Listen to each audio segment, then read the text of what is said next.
Well, great. Thank you everyone for participating here today on Nist and CMMC compliance, easier, faster, and cost-effective.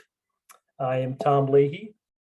I am the SVP of Sales and Business Development with SureShield, and we're very pleased to have our partners, LP3, with us to provide a lot of insight as to how you can help get ready to comply with this new initiative. Presenting today with me is Butch Zackrell. He's the VP of Cyber and Intelligence Analytics, and David Wyatt, the CTO of LP3. Just a brief introduction, LP3 has been providing cybersecurity and compliance solutions and services for over 18 years on a mission to protect America. The company is a service-disabled veteran-owned business supporting government clients and businesses of all sizes. The company helps secure your organization and prevent hackers from disrupting operations while maintaining government-mandated compliance. Our company, SureShield, is a technology solution provider. We help organizations make this process easier, and we work with partners who utilize our solutions to help leverage technology to help meet security requirements and compliance requirements. Our agenda for today, briefly, and a couple of housekeeping items for those of you who are participating today. First of all, the content that is being presented here will be provided to you in a subsequent follow-up email that you will receive, as well as a recording of the webinar. We will take a couple of brief polls throughout, interactive polls throughout the session. So we ask you to respond to those polls when we do launch them. And then you will also have at the end of the session an opportunity to take an opportunity to have action or work with a consultation with LP3. So let's talk about the agenda briefly. We're going to talk a little bit about the role of Dfars, which many of you probably know, what the current Nist requirements are for contracting, the impending CMMC 2.0 requirements that are on the horizon, how that process will evolve. And then we'll talk a little bit about the combined services of LP3 and SureShield and how technology can help in easing that burden, which will wrap up with a road to compliance. And then at the end of the session, we will also have a Q&A component to this as well. We hope to be done in plenty of time for your questions. We would ask that you go to your Zoom area and to the Q&A to type in the questions you may have, and then we will answer those, hopefully all of those, at the conclusion of this session. And if not, we'll make sure we get back to any we're not able to answer. So with that, I'm pleased to turn this over to our partner, LP3, and Butch Zackrell. Thank you, Tom. And I also want to thank SureShield for the awesome support that you have been providing LP3 and the defense industry base in general for both Nist and CMMC compliance. So the roles of Dfars, the Defense Federal Acquisition Requirements Supplement. Basically, these are to supplement the federal acquisition requirements in the federal government. And today we're going to focus in on the Dfars clause 252.204.7020, which we fondly refer to as the NIST 800-171 DoD assessment requirements, as well as the upcoming Cyber Maturity Model Certification, CMMC version 2. So I want to really spend most of my time actually talking about the NIST 800-171 requirement, and that consists of your 16 domains and 110 individual controls. Now, as of November 2020, they've instilled an interim rule for Dfars, which now requires that your NIST 800-171 compliance must be denoted in the DoD's Supplier's Performance Risk System, or SPRS. Now, the only thing that you need to enter into this system is the name of your system security plan, your SSP, and your SPRS score. Now, in order to be Nist compliant, just strictly from this statute, it's not a very heavy lift, okay? You need your system security plan, your SSP, your plan of action and milestone, your POA&M, and your POA&M is going to denote of those 110 controls, which controls have not been implemented. And in that POA&M, you're going to have an approximate date of when it is going to be implemented. And that date can continue to move if required. Now, also in the POA&M, from those unimplemented controls, each control is going to have a weight. And that weight is going to be -1, -3, and -5. So if my Marine Corps math serves me correctly, a perfect score is 110. However, you can actually end up with a negative score. Now, in a lot of the solicitations that are coming out today, they have a little clause in there that actually states an offerer with a SPRS score that are extremely low will not meet acceptability standards. Now, very typical with the government, it doesn't actually tell you what that score will be. However, we have been talking to contracting officers and the DoD CIO's office, and they're looking for scores that are about 75 or above. But again, it's going to depend on the individual contracting officer and the individual solicitation that is coming out. Butch, so we're going to take a quick poll. As you indicated, it sounds like, at least on a go forward, anyone that's working with the current agreement or a new solicitation is going to need to submit this score along with the SSP and POA&M. So we're just going to take a brief poll to see how many of you have of those that are participated, whether you have actually done that so far. So if you don't mind, you should see a poll that has been launched. Please go ahead and answer the question briefly. We'll just take a couple of, about a minute to allow you to do so. And then we'll move on. And actually, I'm seeing right now, Butch, we've got about a 50% that have not, 35% that have, and about 15% of those that have not. So quite a few that have not. And as they're taking the poll, remember, if you do not have a system security plan and you do not have a POA&M, then by default, you are not NIST 800-171 compliant. Great. So we're going to go ahead and end the poll and let you go ahead and start, Butch. Continue. Thank you. So what's upcoming? CMMC 2.0, okay? So as of right now, NIST 800-171 is a requirement.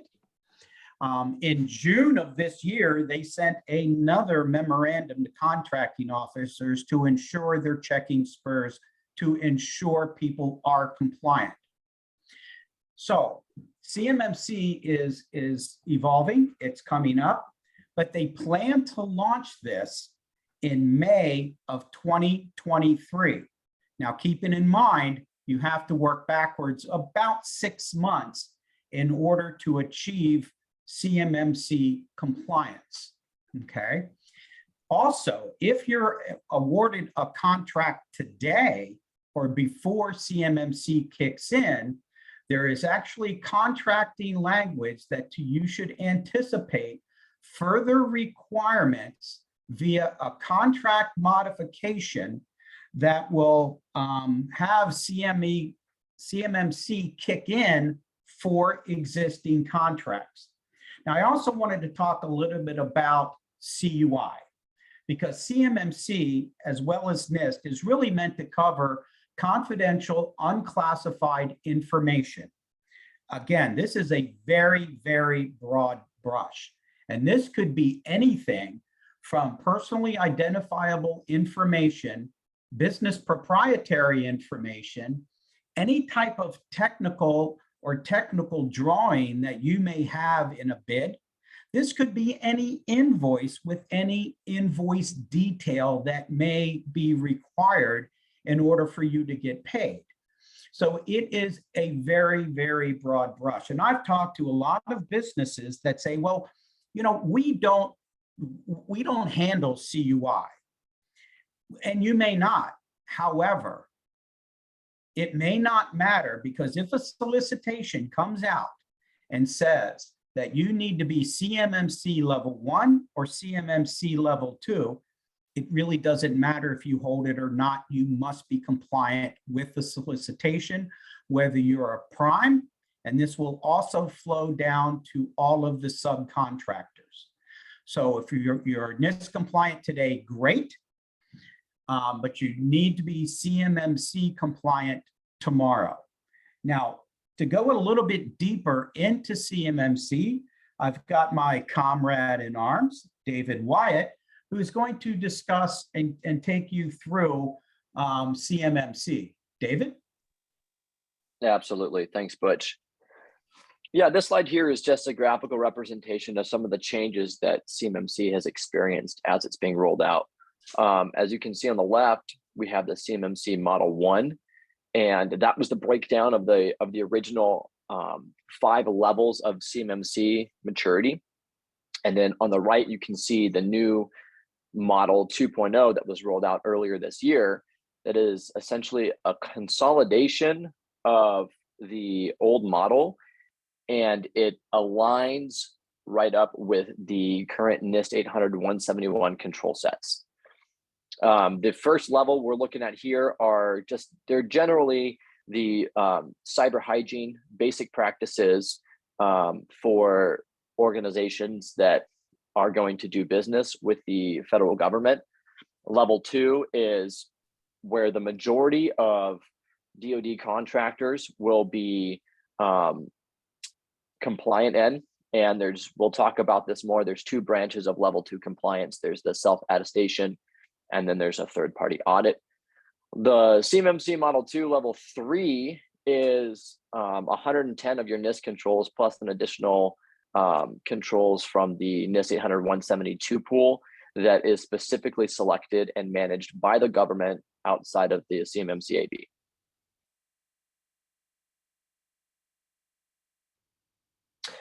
So breaking down those tiers, how CMMC 2.0 will work is all of the control sets, which CMMC refers to as practices, are going to have to be addressed. So all 110 of them are going to be addressed. And like Butch mentioned earlier, it's irrelevant of whether or not you currently have CUI data or not. All of the controls need to be set in place, presuming that you will eventually be receiving CUI data due to working with the federal government. For the level 1, you have your first 17 controls. That's a subset of level 2, and the level 1 compliance would consist of you being compliant with 17 of those controls, submitting those controls and packages to the CMMC AB, obtaining a certification, noting that you have taken your SPRS score and you have noted it into the SPRS system. That would bring you in to the level 1 compliance. And moving into level 2, level 2 is the additional controls, which will include all 110 NIST controls.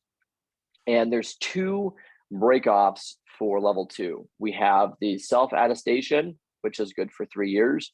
And then we have a third-party audit, which is going to be deemed by the contracting officer for that contract based on the DoD requirements to do business in that section. So the majority of the DoD contracting world will be sitting at a level 2, most likely a level 2 self-attestation. But if you do need a third-party audit, that would be something that would be you would find out through your contracting officer, and it would you would also set that up through the CMMC AB. Jumping on to the CMMC level 3, this will be the 110 controls plus an additional there's a pool of about 20 more controls that are associated with the Nist 800-172, which are your most advanced security features, typically relating to proactive measures in cybersecurity for your systems. This accreditation will specifically be led by the DoD. So the government will perform its specific audit. They will select the specific additional controls on top of the 110 that they will require for your certification, and they will actually issue you your certification.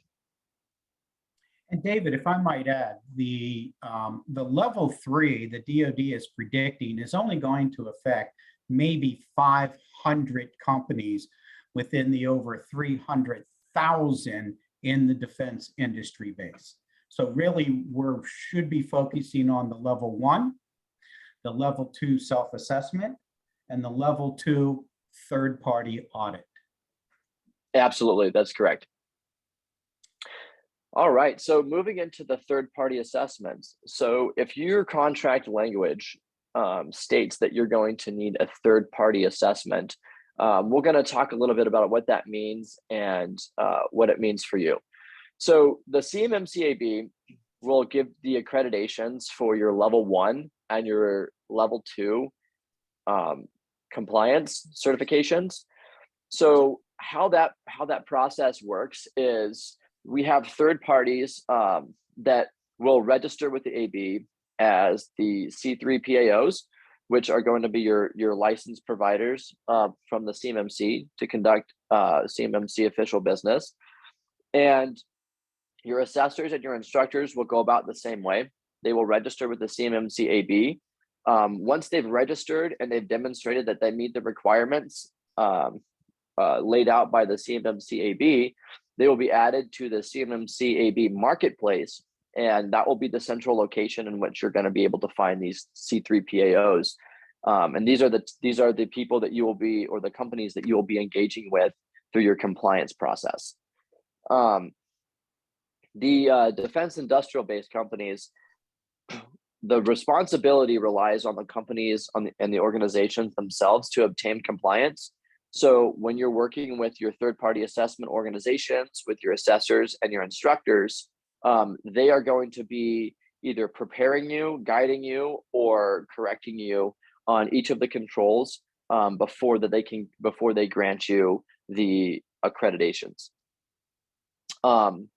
After we do the CMMC assessments with your C3 PAOs, your assessors and your instructors, what will happen there is the assessors and instructors will compile all your information. They'll compile all the results. They'll put it in a package, and they'll submit it to the CMMC AB, who will then do a validation check, will confirm the package results, and if there are no further questions there, what would happen is the C3 PAOs will get a list of they will get the accreditation, and then they will pass it back to the individual companies.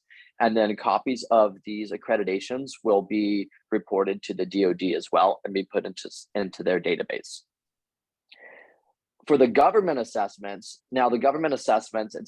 they're still working on a specific process, but what we can expect is that once we move into the CMMC level 3 area, the CMMC AB takes kind of a secondary step back, and the DoD and its selected teams of assessors and instructors will then compile their own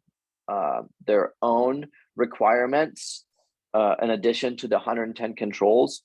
They will have additional criteria on what they require for you to meet the CMMC level 3 standards to work in what Butch was saying, some of the most critical spaces, IT spaces of the federal government. So there's no specific guidelines on what that's going to look like now, because it's mostly going to derive from the particular program that you're working with and the particular type of contract piece that you are trying to win.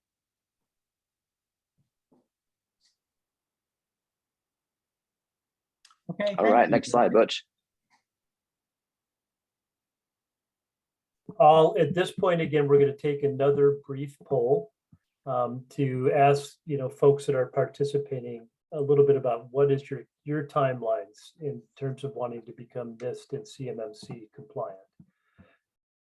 So I'm going to launch that poll again briefly, give you a chance to answer that. And Butch, while we're doing that, why don't you go on to you can move on to the next slide. Okay, and at this time, I really want to introduce SureShield and the streamlined technology that's going to be critical in order to be compliant. So Tom, why don't you go ahead and talk about SureShield? Great. And I'm just going to go ahead and get ready to close this poll. It looks like, Butch, there's almost an equal distribution. The highest percentage, about 32% of the participants are saying 6 to 12 months is when they want to have things in place. And then there's only a small percentage that are looking more than 12 months for this. Okay. So great. Thank you all for that. And yes, and as Butch mentioned, we are a technology provider and we work closely with our partners like LP3. As you know, they are an RPO, a registered provider organization that is basically sanctioned to help you get prepared for this. And they bring obviously a ton of knowledge and information on how to do this, and how they work with us and how we work with them, providing technology solutions that can help meet those particular requirements and making them more efficient and the like. So what are some of those components that we provide? And we'll show you a few of those. We can help automate the process and workflow for conducting the Nist and CMMC assessments.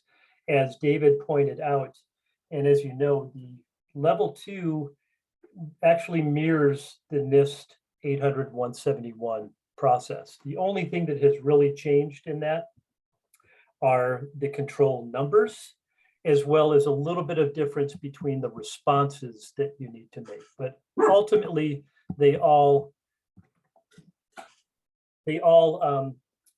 map to one another.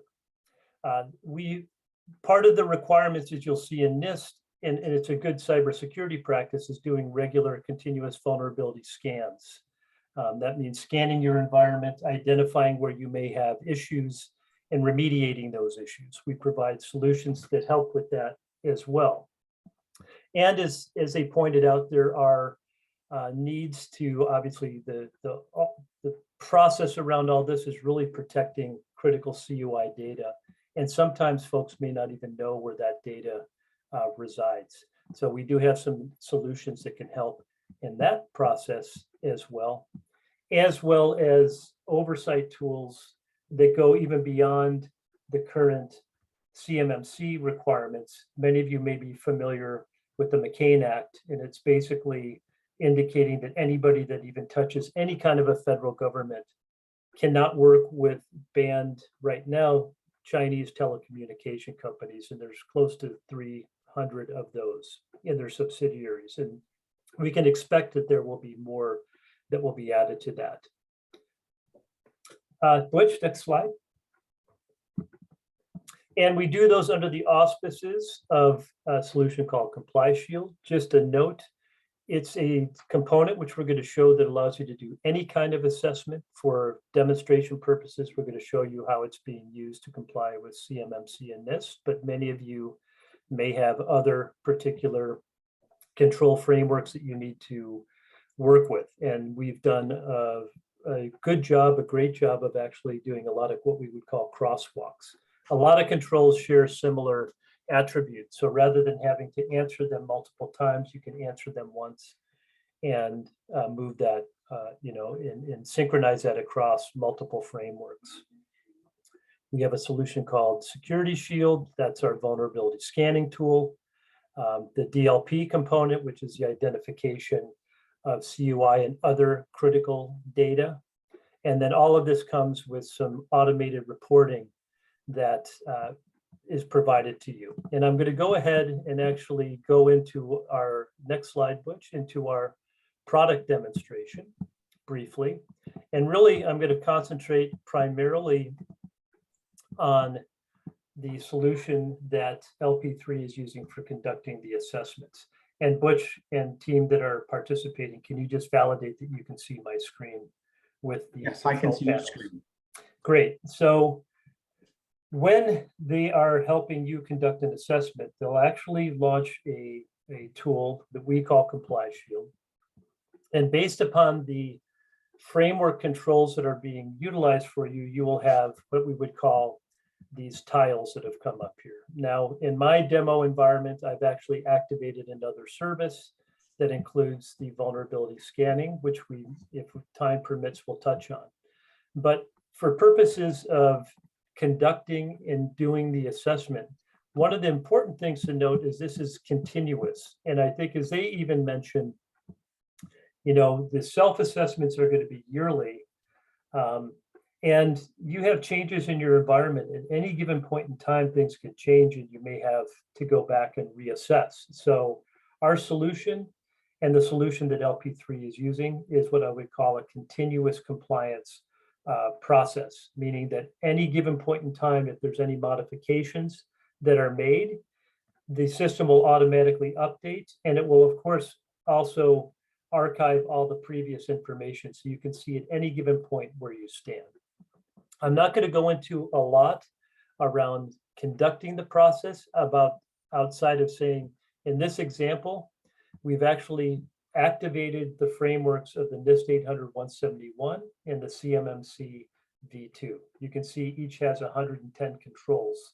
And because of that, when on that first tile, when you saw 220, it's just a cumulative number of the number of controls that are being monitored. You'll see you have a lot of flexibility to filter information. So for instance, if I just wanted to look at the CMMC level 1 current requirements, I can filter on that information and just get to those 17 specific controls that David pointed out. I can go to different domains if I just want to look at certain domain environments. If I wanted to just say, look at Nist and the access controls. So you can see I could segment and filter on those. And then it's as simple as going in, depending on how this is set up with you, of going into these hyperlinks and answering the questions as laid out for that particular framework. I think as we noted, Nist and CMMC have slightly different responses, but the solution also allows you to do things like add all your comments, have all your supporting evidence, and it provides a very detailed knowledge base to help guide understanding how to appropriately address this particular control and make sure that you've done the proper things to be able to ultimately say that you've implemented it. So that includes guidance and best practices, implementation guidance. I'll touch on briefly, we also through them package policies that relate to those controls and are relevant. Those policies can be customized and modified for your particular organization, but you already come with a package of policies that are obviously a piece of what would need to be in place. Things like supplemental guidance, supporting evidence, survey questions, all to help guide you, your organization, and your provider to help make sure that you know what needs to be done, and then be able to appropriately have the supporting evidence for that. What gets derived off of this once you've begun, and this again is something that's continuous, as you are answering questions, you can always go back and see where you stand. So you can look at where you have compliance gaps. There are reporting components that come out that will automate a lot of that process that's required for a SPRS submission. So we have general reports on compliance. You can see, what's been implemented, what hasn't, by a framework, what needs, what gaps you have, what issues you may need to do to close those gaps.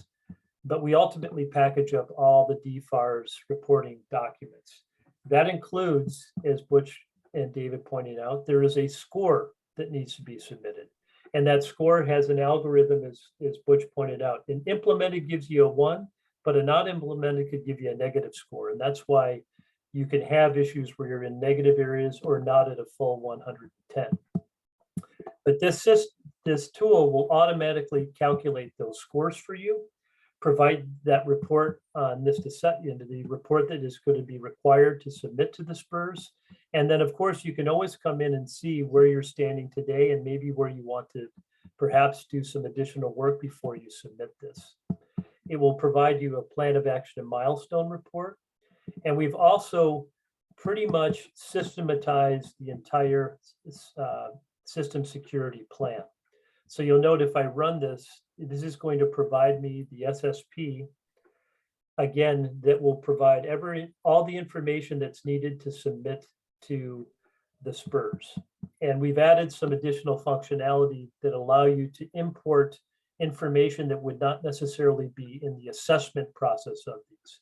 So that could be things on the information systems, who's responsible for it, the network architecture diagram, the system boundary diagrams, the contacts that are required. And then you'll note down here, this provides all the controls and what status you are with those controls, as well as any covenants and evidences. So it really helps, I would say, almost semi-automate this whole process. And that is what the compliance solution and the package solution that LP3 is using for conducting and doing all of their these types of assessments. I'm just going to highlight very briefly two other solutions. As I mentioned, we have one that they have obviously access to that helps identify CUI data. So it's basically an endpoint that can go out and figure out where CUI data may lie, and then allow you to see where that is, to look at if there's any exfiltration, and then most importantly, put some controls, put some structure to help prevent the movement of that data to not get to people who would not be, who you would not want to have access to. So you can see in this example, I'm filtering. This system will also can identify PHI data, a lot of other things like that as well. And in the interest of time, but I'm also going to just touch briefly, we did mention the need for doing the 889B oversight as well. And with that, we have this under a product that leverages actually the components of our scanning solution that can go out and identify in a network any, not only in your network, but even in your vendor's network, whether an organization has any of those banned telecommunication information in that. So you can see here, this is our 889B monitoring solution. This provides you all the data sources of all the banned vendors, and when that's run, it can tell you where that lies within your own network, within your vendor network, or even within the supply chain. And in this case, as an example, I can see within mine, I've got 103 devices, and I've just noted now that I have one that's a banned Huawei. So I'm going to have to take some action to get that out of my environment as well to be in compliance. So Butch, I'm going to turn it back over to you, as I didn't touch on or go into the security scanning solutions, but just to let everyone know that there's actually a solution that helps you with that as well. And you'll need to represent your screen, Butch, because I think we've got. Are you seeing my screen now? Randy, what are you seeing right now? Or David? Yes, we are seeing your screen. You are, okay. Good. Randy's seeing a dog. Yes, we're seeing a picture. There you go. Okay. That is not just my dog, that is my office mate and confidant. So thank you, Tom. And I just want to stress that if you Google NIST 800-171 or CMMC, you will see all these spreadsheets that you can download. However, and I don't want to gloss over this at all, the SureShield Compliance Shield actually provides you your system security plan and your plan of action and milestone, the actual documents that you need in order to be compliant. So it doesn't only go through each and every one of those 110 controls, provides you the SPRS score, but it aggregates all of that information for your system security plan and your plan of action and milestone, all in one solution. Very important. So the roadmap to compliance. First of all, ensure your NIST 800-171 compliance. That is what is in front of you today. That is what is required today. That's the statute, and the contracting officers are looking.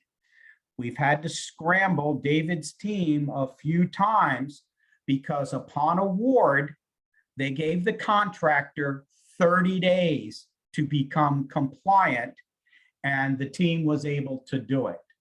So make sure you have your SSP, make sure you have your POA&M. If your SPRS score is in the negative number, go ahead and put that into the SPRS system because you will then be compliant. Using your POA&M, which is your worksheet, start to knock out those controls. Start with the -5s because that can increase your SPRS score dramatically. You can update that SPRS score daily if you so desire.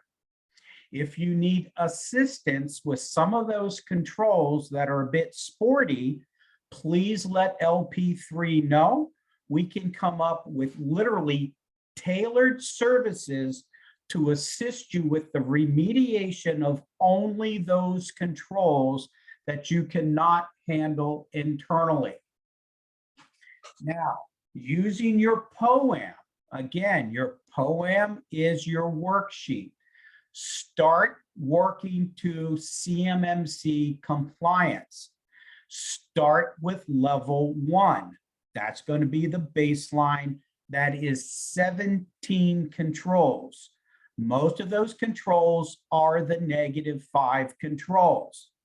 So as you're working towards CMMC level 1 compliance, you are by default increasing your SPRS score. After you begin to work on those 17, then work on the level 2 to remediate all 110 controls. So that will give you a logical progression from increasing your SPRS score to getting to level 1 and then working on that POA&M to get you to level 2. What you want to do is to be CMMC level 2 compliant by February or March of 2023, if not sooner. And I always like to point out that when you're doing this, track the hours. Obviously, it's a business expense. Secondly, the DoD is working on ideas of how to reimburse companies for this cost. So you will be ready to be able to track these costs. And if they come up with an algorithm for reimbursement, you will be ready to go. Okay. So how can we help? So LP3 has fixed cost audit ready assessments where we actually become part of your IT team. We work very closely with them to go through all 110 control questions, work with you to be able to address those questions, work with you on the SSP, and also work with you on the POA&M. However, we also offer a small business starter package. Now, this allows you to use SureShield to be able to create your SSP and your POA&M, come up with your SPRS score, but we take it one step further, where you'll get an allotted time with subject matter experts from David's team to actually walk you through SureShield and address any initial questions or concerns that you may have. And this is probably the fastest and most affordable way to achieve your Nist compliance. Regardless of which avenue you approach, the deliverables at the end of the day are your SSP, your POA&M, your compliance SPRS score entry, and at the end of this, LP3 will review your SSP and POA&M and provide you the level of effort and budget for both a SPRS score of 85 or better, CMMC level 1, and CMMC level 2 level of effort. And then we will provide you a customized based on your unique POA&M to get you to each one of those levels. You have my contact information at the bottom of the screen here.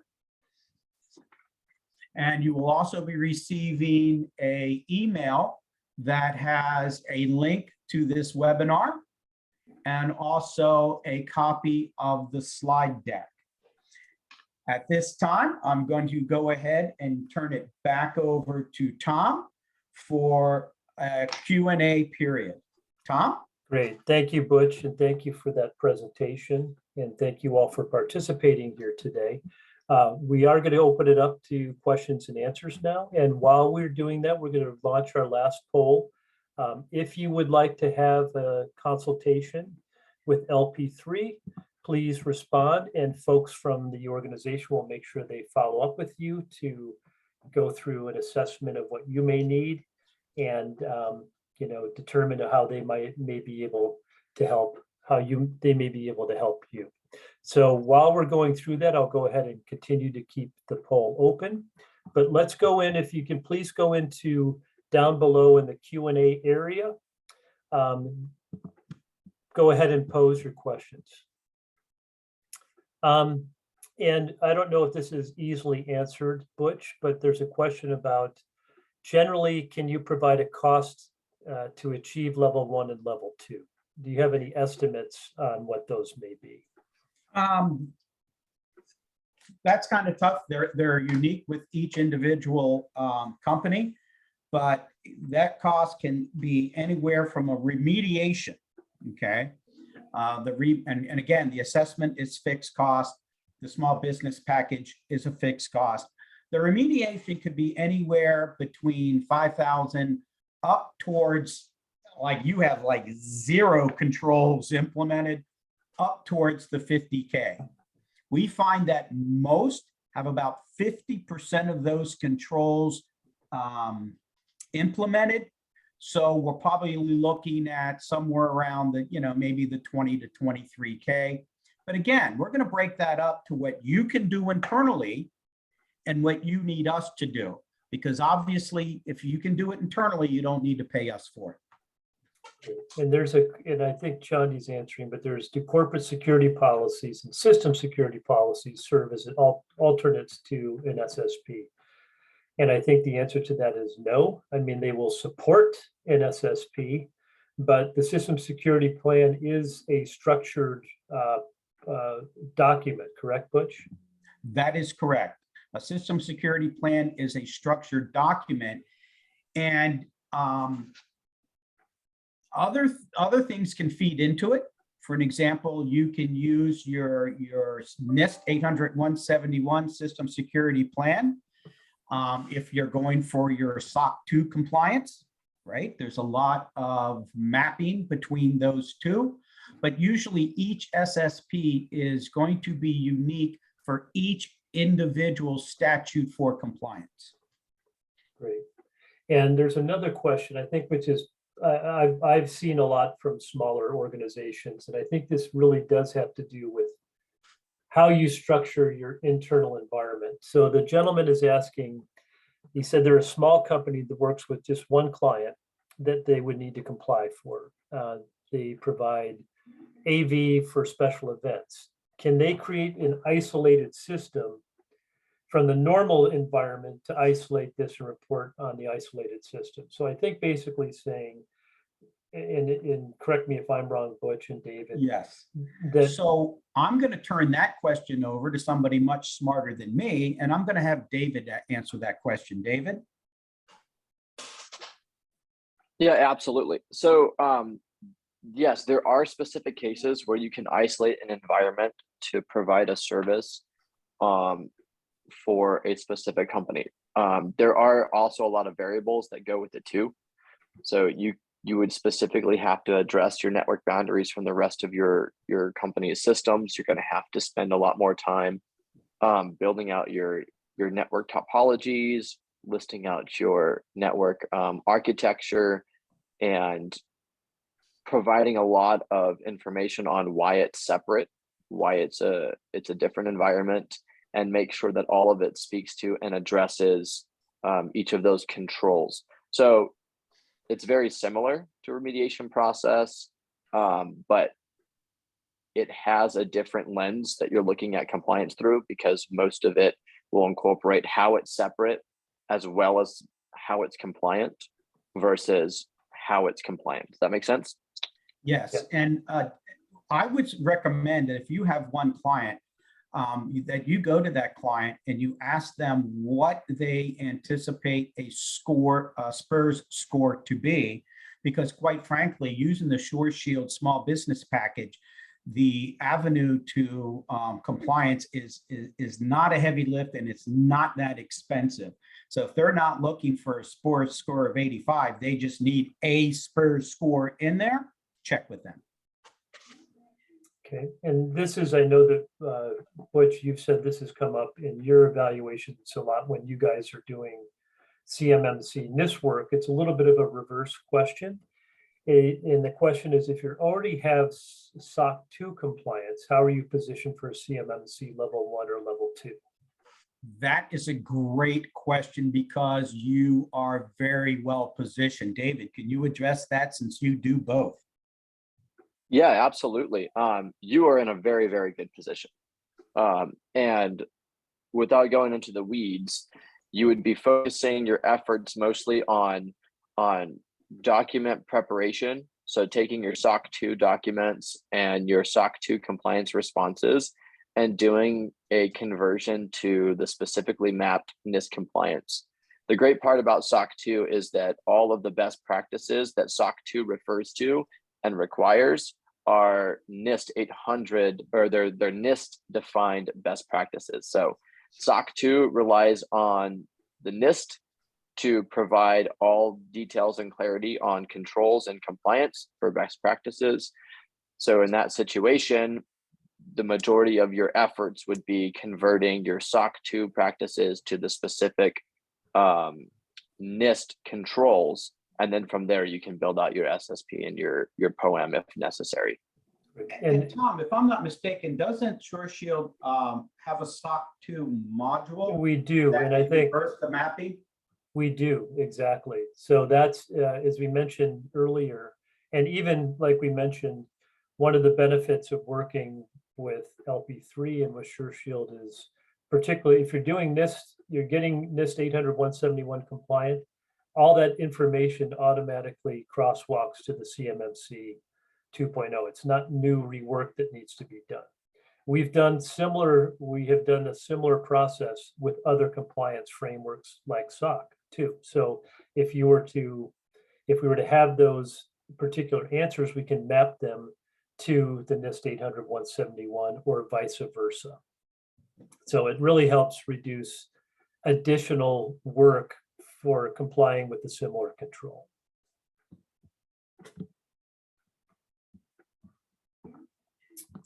And if I might add here, SureShield is my primary tool when I work on compliance projects. And I mean, if you Google companies that provide SOC 2 assessment services and other Nist services, it's all pretty much a cookie cutter approach. But what's amazing about SureShield is that when you're working on a compliance package, if it has reciprocity, or if it's built off, let's say, a similar framework, there is that link. So being able to go through a Nist or CMMC remediation and use the leverage that you're generating through being compliant in one framework, SureShield can enable that. You can maximize the amount of headwind that you've got on your compliance field and bring it into the next sector. So you can almost start snowballing with minimal effort into other compliance areas, which ultimately make you guys shine above your competitors. Excellent. Thank you, David. I'm not seeing up. We got another question. Small company under 10 employees wants to turn over all Nist requirements to I would say not to SureShield or to LP3. I guess the question is, can we do that? And the answer, I would say, from the software standpoint is you can leverage the software in order to, understand what those questions are and what is going to be required to answer those. I wouldn't say that, in Butch, you can step in. There's a responsibility and ultimately the sign off of a company of compliance, right? You could step in and help a company do everything they need to do to get in compliant with that, but the sign off is ultimately theirs, right, Butch? Correct. So, and I guess it's the word sign off, right? Yeah. So in order to be Nist 800-171 compliant, you just need that SSP, POA&M, and SPRS score. It is totally self-assessed, okay? So there's not going to be anybody coming in and doing an audit of your SSP or doing an audit of your POA&M. It is totally a self-assessment. Each individual control, you can govern how it has been implemented. For an example, if you're using Microsoft O365, especially with an E5 license, they have what is called the Compliance Center. You can go to the Compliance Center and actually they list all of the Nist controls that Compliance Center takes care of for you, right? And how they are implemented. But sign off, it's a self-assessment. So you're signing that you are compliant and that the documents are as accurate as you can possibly make them be. And just for those that are still on, we still have the poll open. We're getting quite a few folks that are responded, but if you are still interested in either getting contacted or not, please go ahead and respond to that poll. Butch, the one thing I would say, and I'm sure this is the part of the evolution of CMMC, is that there certainly are going to be a lot more teeth around that assessment sign-off.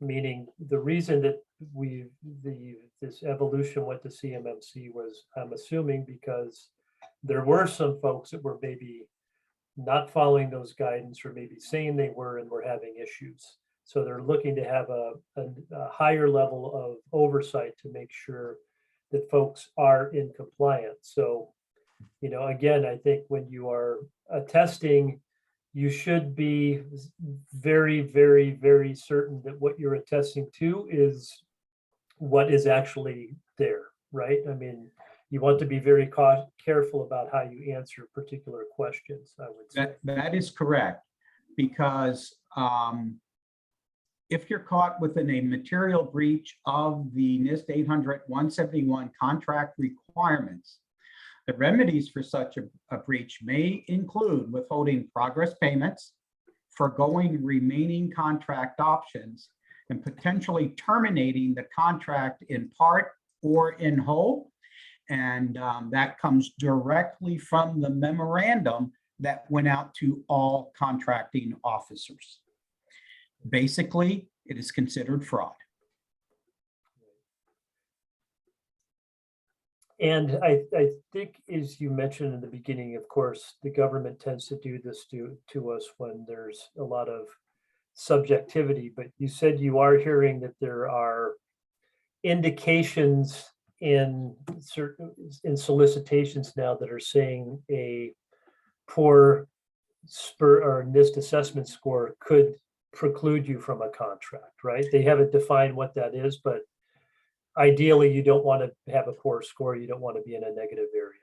Correct. The exact quote: an offer with a SPRS score that are excessively low will not meet acceptability standards. And we're actually working with one client today that the SPRS score has to be 75 or better. And so again, we're going through a bit of a fire drill within 30 to 45 days to be able to ensure that the SPRS score is 75 or better by remediating those -5 controls first, but we're working very closely with them to make that happen. And there's one last question before we wrap up. I see Chandi is typing an answer, but must be an organization that services multiple government bodies. And the question is, how does NIST 800 relate to satisfying security for sales of healthcare IT products to DHA, DoD, VA, and the likes? Would this be level 1 or level 2?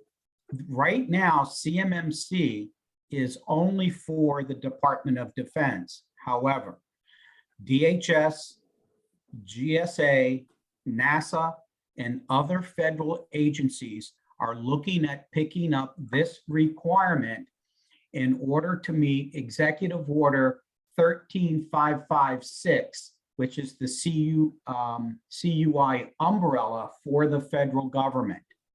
So under this executive order, other agencies within the federal government are looking to be able to implement the CMMC standard.